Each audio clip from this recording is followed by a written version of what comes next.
Hari ini Presiden Jokowi Saudara bertemu mantan Perdana Menteri Inggris Tony Blair dan petinggi perusahaan Apple kemarin. Dalam pertemuan, Jokowi mengajak mereka untuk berinvestasi di ibu kota Nusantara IKN.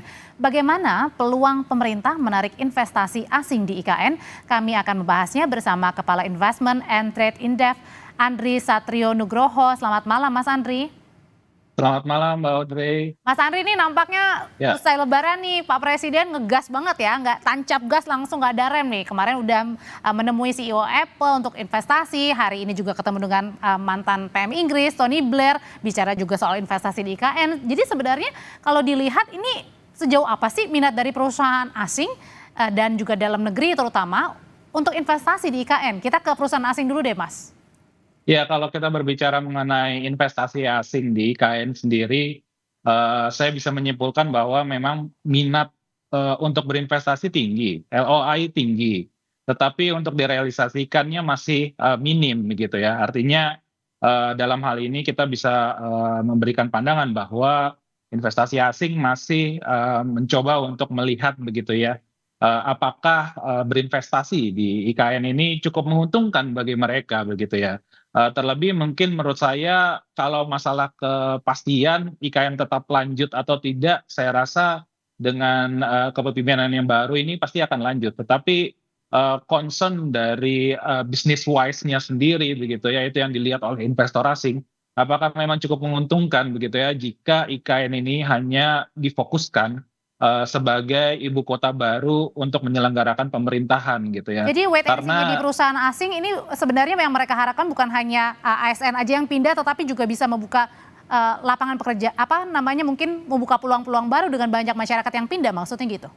iya betul, karena kalau kita hanya mengandalkan untuk ASN saja, ya maksimal saya rasa hanya 2 juta penduduk begitu ya, dan ini angka yang cukup kecil sekali begitu kalau kita berbicara mengenai investasi, dan tentunya investor asing pasti akan melihat apakah mereka dengan berinvest di IKN akan cepat balik modalnya atau mungkin investasinya jauh lebih besar dibandingkan keuntungan yang didapatkan. Nah ini menurut saya mereka perlu berhati-hati gitu ya untuk melihat dari segi keuntungannya sendiri. Ini berbeda menurut saya dengan investor di dalam negeri yang saya rasa mereka sudah cukup beberapa di antaranya cukup confident begitu ya. Apalagi kalau kita berbicara mengenai sektor-sektor properti dan juga real estate Mbak Audrey. Iya, karena real estate yang besar-besar di dalam negeri juga sudah mulai masuk ya.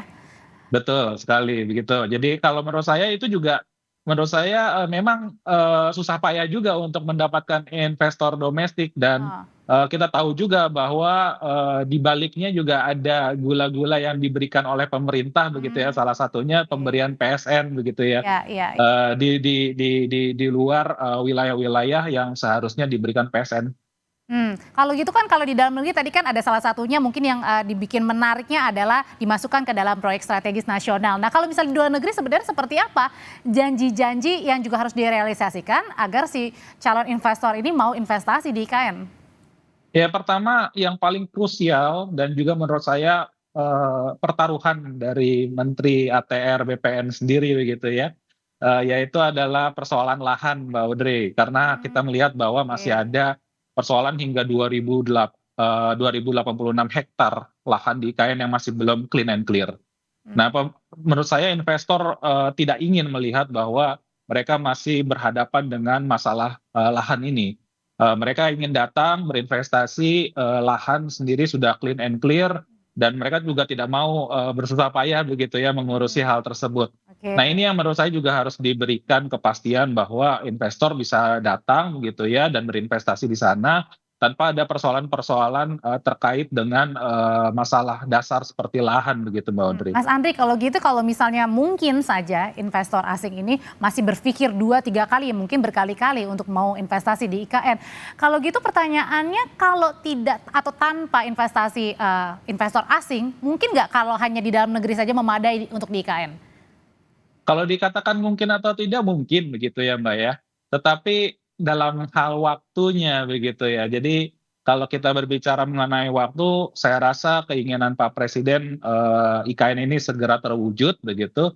Tetapi kalau kita hanya mengandalkan pertama dari segi APBN, yang kedua adalah investor domestik, Hmm. yang tentunya nilai investasinya tidak sebesar investasi asing, maka kecepatan dalam membangun IKN, bahkan menjalankan pemerintahan di IKN itu semakin lama.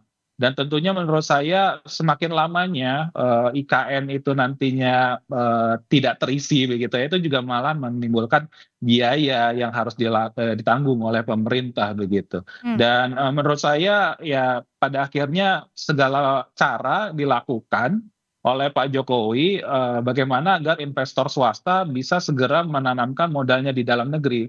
Tentunya ini menurut saya juga harus didorong langkah-langkah yang cukup bisa extraordinary lah, saya bisa Oke. sebutkan seperti itu. Misalnya pemerintahan selanjutnya, presiden selanjutnya berkantorlah di IKN. Nah, kira-kira kalau misalnya berkantor di IKN, saya rasa investor pasti akan merasa bahwa, oh ini IKN pasti akan jalan Hmm. begitu ya, dan Hmm. akan cukup serius Berarti kalau kalau gitu misalnya presiden bisa di sana. transisi kepemimpinan ini juga bisa mempengaruhi dong, mau atau tidaknya nih minat investor asing terutama untuk Iya investasi. betul, ya menurut saya kalau hanya dijanjikan bahwa, "Oh, oke nanti, upacara, kemerdekaan Ya. akan ada di IKN," saya rasa belum cukup begitu ya.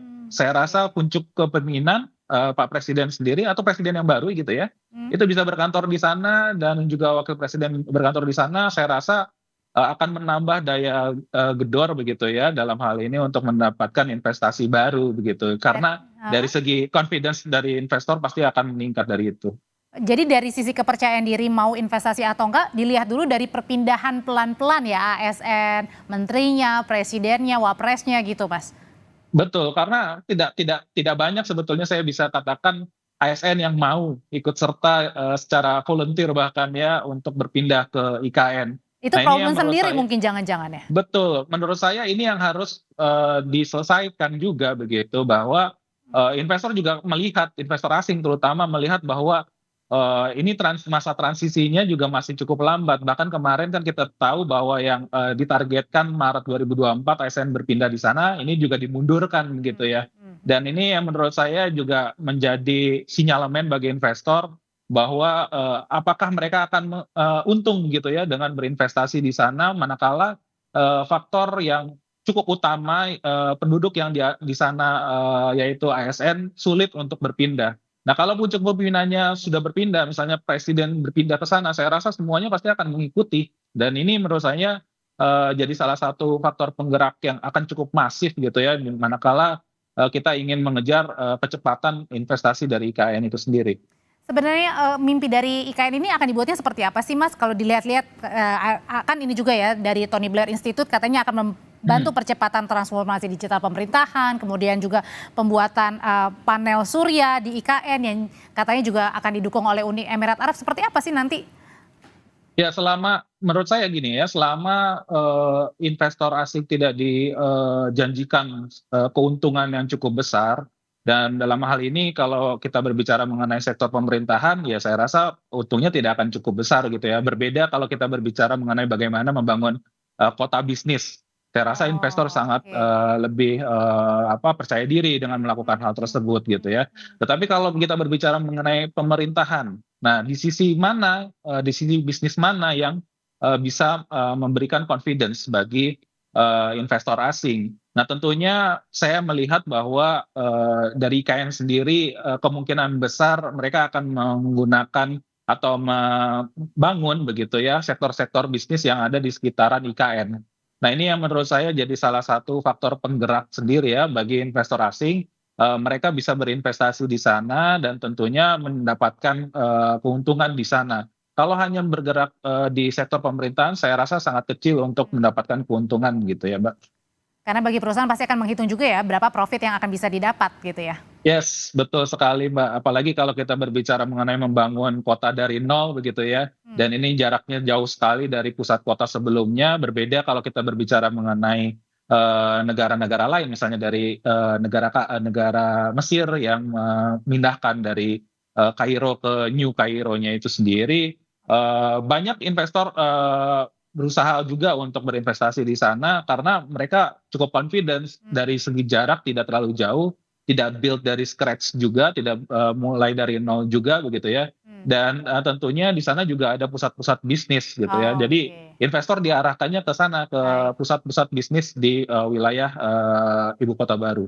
Kepala Investment and Trade Indef, Andri Satrio Nugroho, terima kasih sudah berbagi pandangan soal investasi di IKN malam hari ini di Sapa Indonesia Malam. Terima kasih Mbak Audrey.